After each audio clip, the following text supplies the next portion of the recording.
J'ai une très bonne nouvelle pour vous aujourd'hui.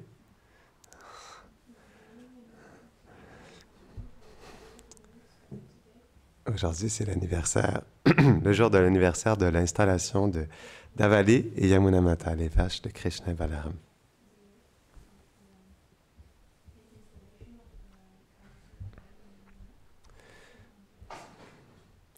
Donc, je me suis dit que ce serait une belle opportunité de parler des vaches de Krishna et de Balaram. Mais en premier, j'aimerais partager un verset de la Venu Gita, le chant de la flûte de Krishna, qui se trouve dans le 10e chant du Srimad Bhagavatam, le chapitre 21 et le verset 13.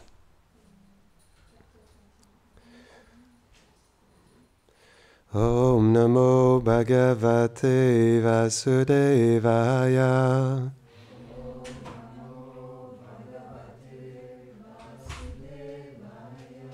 Om Namo Bhagavate Vasudevaya.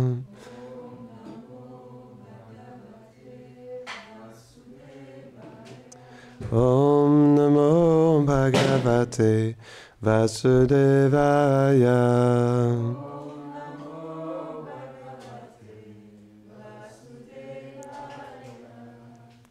Juste une petite anecdote.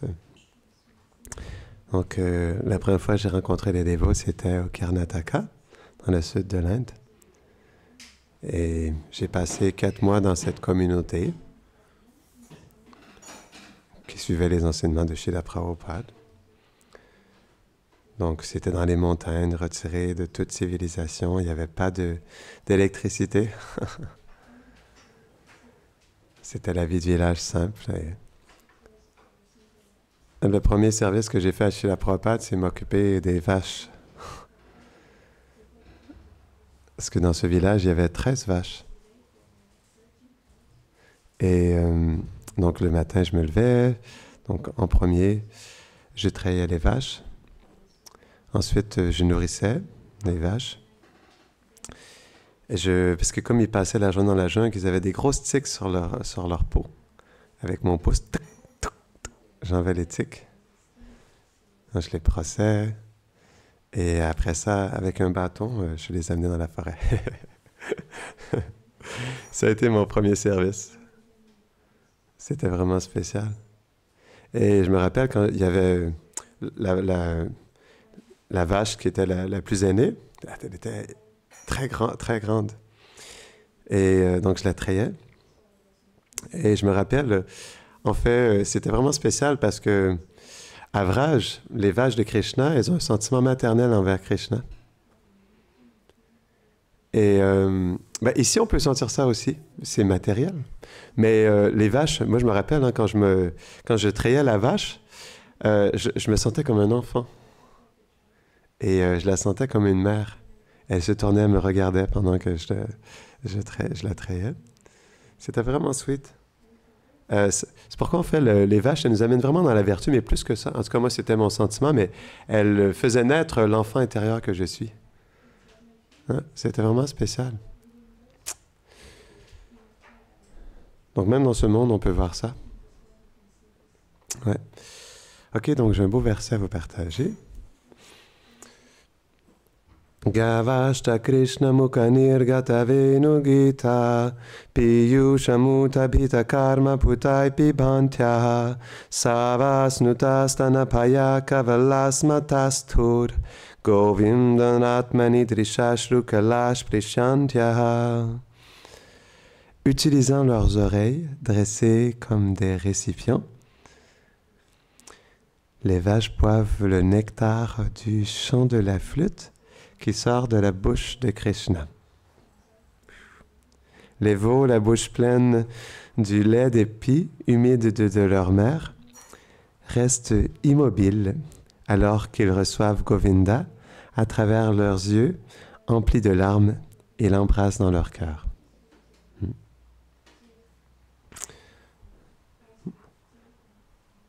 Donc ça, c'est un symptôme d'extase des veaux et des vaches quand ils entendent la flûte de Krishna. Elles deviennent paralysées et leurs oreilles deviennent comme des coupes qui veulent accumuler le nectar du doux son de sa flûte. J'ai trouvé des belles choses par rapport aux vaches. Shrila Prabhupada dit, une gopi a dit à ses amis, mes chers amis, les vaches sont également charmées dès qu'elles entendent le son transcendantal de la flûte de Krishna. Pour elles, cela ressemble à une coulée de nectar.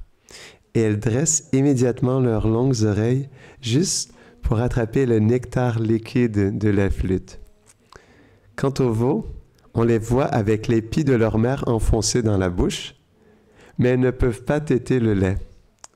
Ils restent frappés de dévotion et les larmes coulent le long de leurs yeux, illustrant de manière frappante comment ils embrassent Krishna de cœur à cœur. Ces phénomènes indiquent que même les vaches et les veaux de Vrindavan savaient comment pleurer pour Krishna et l'embrasser de cœur à cœur. En fait, la perfection du fait d'être dans cette conscience de Krishna peut être culminée dans le fait de verser des larmes pour Krishna. C'est beau, hein?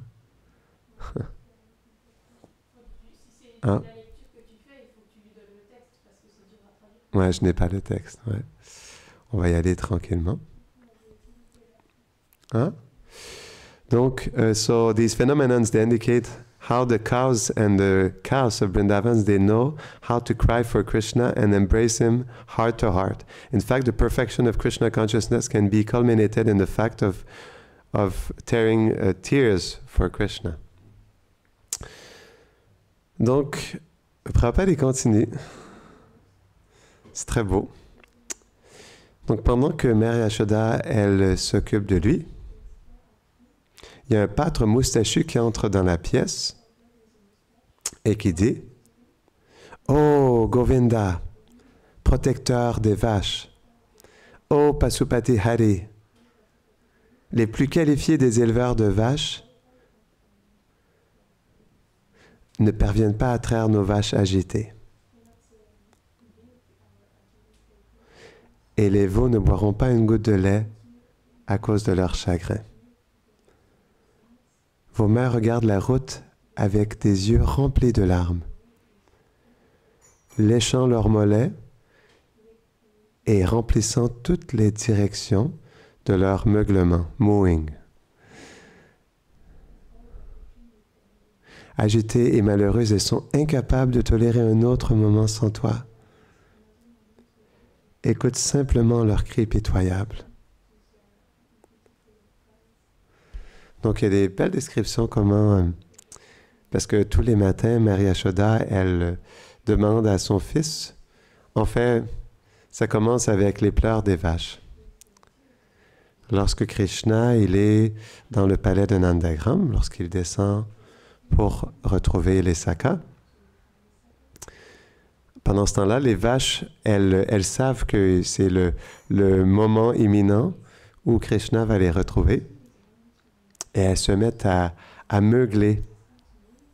Mais leur meuglement, c'est leur sentiment de séparation envers Krishna. Et c'est expliqué que ce meuglement des vaches, pour Krishna, c'est encore plus cher à son cœur que la récitation des Védas. Et donc Krishna, naturellement, il se sent appelé par leur amour, parce qu'ils sont tous ses mères. Et aussi, Mère Yashoda, elle n'est pas indifférente, parce qu'elle est la perfection de l'origine maternelle. Donc Mère Yashoda, elle n'est pas indifférente à la séparation, au sentiment de séparation des vaches. Et c'est pourquoi elle demande à son fils d'aller faire traire les vaches, parce que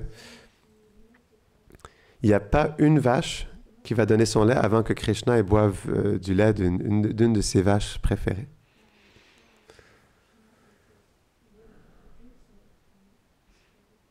Donc Krishna, directement, il boit du pied de la vache. Et là, dès que le premier son il est entendu, hein, du lait qui sort de sa pie, ensuite, toutes les autres vaches, elles acceptent que la traite commence. C'est ça l'amour. Donc Yashoda, elle place un petit pot à traire, doré, dans la main droite de Krishna.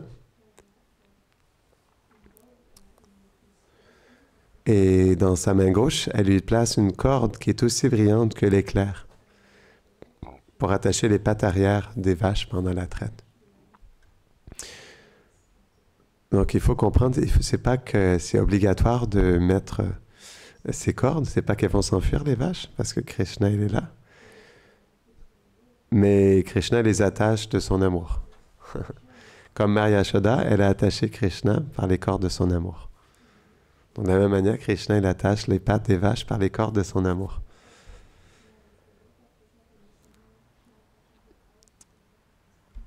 Et quand Krishna il entre dans le Goshala, l'étable avec Balaram, à ce moment-là, les demi-dieux qui sont curieux, parce qu'il y a des demi-dieux, hein, quand Krishna il est sur terre, il y a des demi-dieux qui sont dans leurs aéronefs, dans le ciel, et ils viennent voir ce qui se passe. Et là, quand ils voient Krishna qui rentre dans la grange, ils voient Govinda comme une abeille noire parmi des fleurs de lotus blanches. Et Balaram, il le voit comme l'éléphant Airavata parmi les grands rochers Kailash.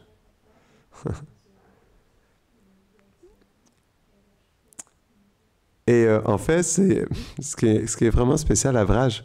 On pourrait se dire c'est le village de Krishna, c'est la simplicité. Mais non. Mais c'est la plus grande opulence, mais dans la douceur.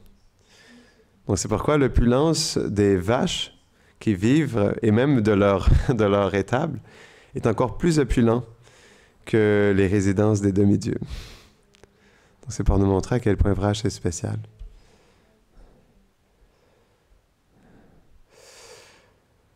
Donc lorsque les vaches, elles partent pour la forêt, elles sont aussi rejointes par des buffles noirs, mais aussi des chèvres. Ouais. Donc il y a différentes sortes de pâtes. Il y en a pour les vaches, pour les buffles, pour les chèvres. Mais c'est expliqué qu'il y a différentes couleurs de vaches, on expliquera un peu plus tard. Mais lorsque les vaches, elles rejoignent les buffles, c'est comme la réunion de la Triveni. C'est ce lieu où il y a les trois rivières, le Gange, la Yamuna et la Sarasvati. Parce que les vaches blanches, à ce moment-là, elles ressemblent au Gange, les buffles noirs à la rivière Yamuna. Donc c'est un très beau darshan lorsque toutes les vaches, les buffles, les animaux se rejoignent avec les sakas. Donc parfois aussi, les queues des vaches, elles sont décorées de plumes de paon. Et parfois des grappes de perles. Et il y a beaucoup qui portent des colliers de bon augure qui s'appellent les Navaratna. Et d'autres aussi, entre leurs cônes, ils ont des belles couronnes de joyaux, de pierres précieuses. Et le troupeau de Nanda Maharaj, il est tellement spécial qu'il est dit qu'il n'a aucun égal. Parce que toutes ces vaches sont d'une beauté exquise.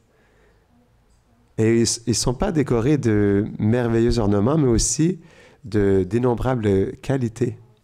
Et aussi, elles ont un très bon caractère. Les vaches à Vraj, elles sont très douces. Tout est doux à Vraj. Donc imaginez-vous, hein, les milliards de vaches et de sakas. Et les vaches, elles ont toutes sortes de couleurs, les sakas aussi. Hein. Ici, les êtres humains, ils n'ont pas beaucoup de couleurs de peau. Mais dans le monde de Krishna, il y en a qui ont la couleur de l'herbe fraîche, l'or en fusion, rose, bleu comme Krishna, violet, blanc comme le cristal, comme Balaram. Il y a toutes sortes de couleurs de peau. Parce que, pourquoi il y a différentes couleurs? C'est parce que la couleur de la peau, elle exprime le sentiment de l'être, le sentiment d'amour de l'être. Comme le parfum qui émane du corps aussi. Ici, on sent mauvais, on a besoin de se laver. Lorsqu'on se lève le matin, on a besoin de se savonner. Mais à Vraj, il n'y a pas d'ignorance. Tout est pur. Donc les êtres sentent bon, mais tout le temps bon. Ils reçoivent des bains, mais c'est par des échanges d'amour. C'est pas qu'ils ont besoin de... C'est pas qu'ils se sentent mauvais. C'est pas qu'il y a de l'ignorance une fois qu'ils se lèvent. Par exemple, c'est expliqué, certains sentent le jasmin, certains le lotus, certains la rose. C'est la même chose pour les vaches, elles sentent très bon aussi. Et à Vraj, tout est rempli de préma. Par exemple, lorsque on sait que naturellement, les vaches, comment on dit, elles passent les excréments, non, de la bouse de vache, pardon. Mais même ici, la bouse de vache, elle a des propriétés, elle est dans la vertu. À Vraj, dans les villages, même j'ai vu ça, là où j'étais dans le village, en Karnataka, premièrement, les planchers sont faits de bouse de vache. Et ils nettoient toute la maison avec la bouse de vache et l'urine de vache aussi. Mais à Vraj, la différence, c'est que la bouse de vache, elle est remplie d'amour des vaches. Donc les Gopas, parfois aussi, j'ai oublié de dire ça, lorsqu'ils font la traite des vaches, parfois ils se lancent, ils prennent du pied, ils se lancent du lait les uns les autres. Et parfois ils prennent la bouse de vache qui est électrifiée de l'amour des vaches et pam, ils se lancent les uns les autres. Et donc ils sont électrifiés de l'amour que les vaches ont pour Krishna et Balaram. Donc il y a une guerre de lait. Le lait contient aussi leur amour. Et il y a une guerre de bouse de vache. C'est ça, Vraj. Mais tout est amour. Donc imaginez-vous, je reviens, donc lorsque les vaches, elles sortent avec les sakas. Donc elles marchent sereinement, les pieds remplis. Et c'est expliqué, c'est comme si elles flottaient le long des champs des pâturages de Vraj, comme des merveilleux nuages d'amour. Et en fait, elles contiennent tellement d'amour pour Krishna. En fait, ce qui se passe à Vraj, on doit comprendre que le cœur déborde d'amour. Tout le temps. Parce que les sentiments que Krishna il partage avec ses associés, ils sont illimités. Et donc, c'est pourquoi il y a souvent ou je devrais dire tout le temps, des débordements d'amour. C'est pourquoi les vaches, lorsqu'elles marchent sur les pâturages, elles laissent découler de leur amour sous la forme du lait. Donc, il y a plein de lait partout à Vraj. C'est très beau. Et elles meuglent aussi, et à travers leur meuglement, elles glorifient les qualités de Krishna et Balaram. Elles ont des belles cloches aussi, des fois de cristal, de rubis, de pierres précieuses. Et tout est amour, donc aussi, lorsqu'elles marchent, les cloches qui résonnent aussi résonnent leur amour pour Krishna et Balaram. Et aussi, pendant que les pâtres les Gopas vont faire paître les vaches dans les pâturages, donc les gopis, tout comme on voit comme les villages ici, si vous voulez bien voir, vous avez juste à aller à Eka Chakra. Eka Chakra, c'est vraiment spécial. Donc, Eka Chakra, c'est le village de naissance de Nityananda Prabhu. Et c'est Gupta Vrindavan, c'est Vrindavan caché. Et c'est vraiment spécial parce que même en externe, on sent que c'est Vraj. Parce que c'est un village super simple. Il y a des vaches partout. Il y a de la bouse de vache partout. Si vous regardez sur tous les toits des maisons, sur les murs à l'extérieur, il y a des galettes de bouse de vache qui sont étampées sur les murs. C'est tellement spécial, Eka Chakra. Parce que c'est vraiment la vie des villageois, des Gopas, quand on regarde en externe. Il y a des vaches, des chèvres partout. C'est vraiment spécial. Et ça ne peut que nous faire penser à Vraj. J'adore Eka Chakra. Donc, ouais, c'est ça. Les gopis âgées, donc les jeunes gopis, pardon, elles collectent la bouse de vache fraîche. Et les gopis aînées, elles s'assoient en cercle pour en faire des grandes galettes. Et pendant ce temps-là, elles glorifient Krishna et Balaram. Elles chantent. Tout comme Maria Yashoda, quand elle parate le beurre. C'est beau, Prabhupada, il l'explique dans le livre de Krishna. Elle fait un kirtan, en fait. Il y a le son de la bharate. Ensuite, il y a ces clochettes de cheville, il y a ces bangles, ces bracelets qui bougent aussi. Et elle chante en même temps. Elle fait un très beau kirtan, Maria Yashoda. Quand elle bharate le beurre pour Krishna. Le makan. Et en fait, il y a des belles descriptions des granges. C'est expliqué que les granges, elles sont tellement opulentes qu'elles ressemblent aux lacs multicolores du domaine de Kuvera. Parce qu'elles sont vraiment opulentes. Toutes les murs sont faits de joyaux avec de l'or massif. C'est très beau, les étables, la vache, parce que les vaches, elles sont très chères au cœur de Krishna, Balaram, Nanda Maharaj. Donc, elles ont des étables qui sont très, très spéciales. Et il y a des belles comparaisons. En fait, c'est expliqué que leur lait qui coule, c'est comme l'eau des rivières, parce que ça coule constamment. Et les pâtres qui essaient d'empêcher les veaux de partir, parce que les veaux, ils veulent partir avec les mères ou ils veulent partir pour téter le pied de leur mère. C'est comme les poissons de cette rivière. C'est très poétique. Les pots à lait sont comme des tortues. Les visages des gopis qui ramassent la bouse de vache sont comme des fleurs de lotus. Et les veaux blancs et rouges sont comme des oiseaux de Chakravaka. Sans oublier la queue relevée des vaches qui est comme la mousse dans la rivière. Des fois, il y a de la mousse qui est sur le dessus de l'eau. Et donc, au moment de la traite, matin et soir, Nanda Maharaj, il compte les seaux de lait et il donne des instructions à ses vachers qui sont dans le service des vaches. Donc, ce qui est vraiment extraordinaire, c'est que même si le lait de chaque vache, il est personnel et il présente ou il exprime un sentiment d'amour unique de la vache, de chaque vache, même si le lait il est accumulé dans une... Donc, il y a des gros pots. Mais tous les pots sont placés dans des chariots. Et ensuite, ils sont apportés dans un endroit. Il y a une grosse citerne où le lait, il est placé. Et même si tout le lait se mélange, les sentiments restent. Parce que tous tes sentiments avragent, et c'est la chose qui est la plus importante.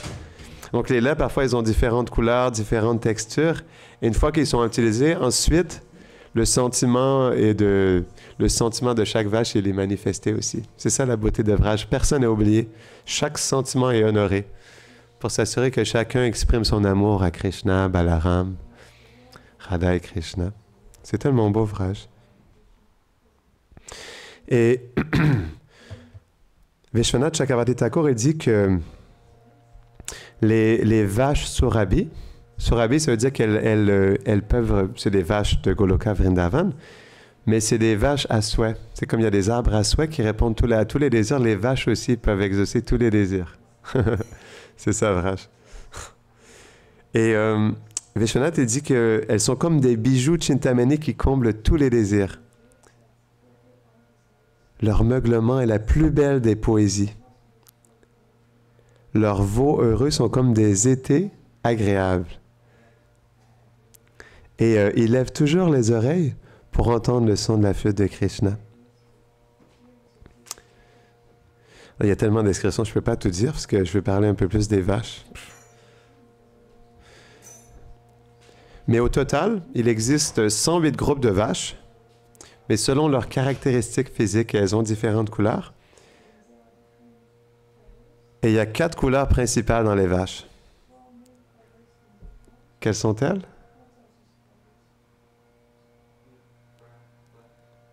Noir,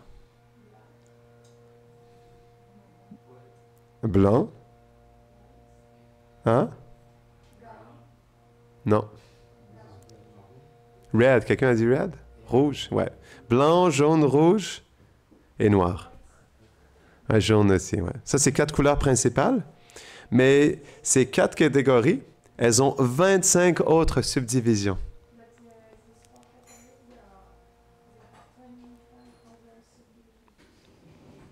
Donc, il y a toutes sortes de couleurs différentes. Parfois, certains sont une couleur principale, mais tachetée d'une autre couleur. Et on sait que les gopas aussi, ils mettent leurs mains des fois dans des couleurs ou dans la boue, et ils placent comme des étampes leurs mains, en fait, sur les flancs des vaches. Et donc, du coup, ça apporte une grande beauté sur les vaches. Donc ça, c'est l'échange d'amour entre les gopas et les vaches.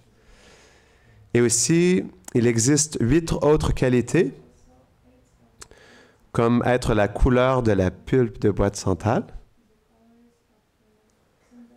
avoir un petit lac naturel sur le front, être moucheté et posséder une tête comme un mridanga. On ne peut pas s'imaginer. Mais c'est ça, il y a toutes sortes de vaches à Vraj. Et il y a aussi, chaque troupeau a un chef en particulier. C'est pourquoi Krishna, parfois, par exemple, lorsque Krishna il revient des pâturages, juste avant de rentrer à Nandagram, il va à Terre Kadamba. Et il monte sur un arbre Kadamba au-dessus. Donc, il appelle ses vaches principales. Donc, chaque chef d'un groupe particulier. Et il les compte aussi, donc on expliquait 108, il a un collier de perles, un japa, fait de pierres précieuses, et il compte comme ça, de cette manière, chaque chef de vache aussi. Ouais. Et donc il les appelle « Hé, Davali !» On l'a ici, Davali? Non, mais par contre, Davali, c'est la vache de Balaram, pardon, ici. Donc Yamuna, c'est la vache de Krishna sur l'autel. Donc, Dhavali, c'est un chef de vache blanche. Donc, quand il dit Dhavali, tout le groupe de vaches blanches se rapproche. Et quand ils arrivent, Krishna il touche le museau de la chef avec sa douce main rose. Donc, parfois, il le fait sur le dessus et parfois, il les touche comme ça. Il descend sur le sol et les touche. Parfois, il les appelle avec le son de sa flûte. Il y a différentes manières quand ils sont perdus ou... Ah, pardon, ouais. Et s'il manque des vaches, il les appelle avec sa flûte. Ouais. Et ce qui est mystique, c'est que à travers le son de la flûte, Krishna, il manifeste son amour pour chaque vache. Elle entend, en fait, Krishna l'appeler. Chaque vache entend Krishna l'appeler. À travers le son de sa flûte, c'est vraiment mystique. En fait, Krishna, avec sa flûte, il attire tous les êtres. Donc, c'est normal qu'il attire toutes les vaches aussi. Et donc, Krishna, il appelle Ganga, Sarali, Kali, Pishangi, Piyali, Hamsi, Sumukhi, Tungi, Vanamali. Donc ça, c'est des vaches principales de Krishna. Et Balaram aussi, il appelle ses propres vaches. Hansini, Kanari, Tavali. Donc Tavali, c'est la vache de Balaram. Donc